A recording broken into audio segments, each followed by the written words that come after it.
right, real quick, let's roll the other one. Yeah. And again, we'll cover more of some of these details. I know we're kind of in a crunch here, but I really want you guys to get something out of it.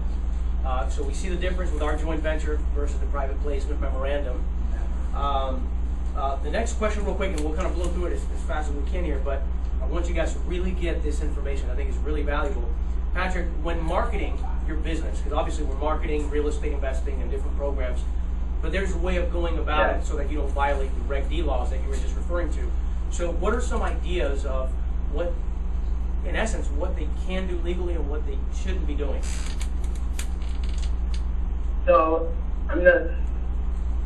I would think that the best thing to do, whether it's a joint venture or you're raising money through a private placement, is to really have a relationship with your investor. I know it may be difficult recruiting investors, but you really want to have a relationship with them. You want to know whether it's a JV or a PPM. You want to know what the investor, what their goals are with their money, and what your goals are with their money. Because if everyone's on the same page, no one later, a couple months later, there aren't going to be any surprises. Everyone's going to be on the same page. Everyone's going to know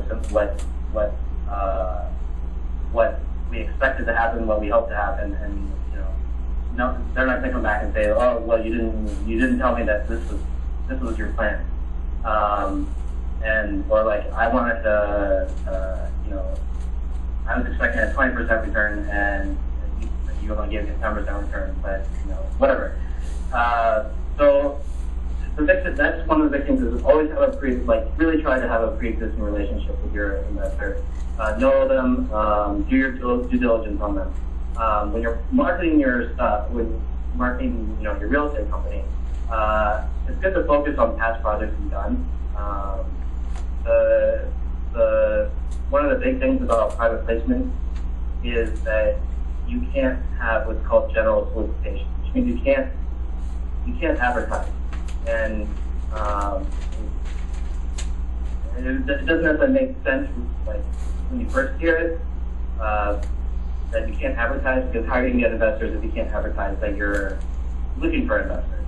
But what they're doing, the reason why the SEC does that is because, again, they're trying to make sure that the people, because you're being exempt from a lot of requirements that protect investors. So they want to make sure that the investors that are investing with you, and because you're taking advantage of this exemption, really understand what's going on, and which is why they have these requirements about sophisticated or being accredited. Because they're assuming that these people know what's going on, they know enough to do their own due diligence to make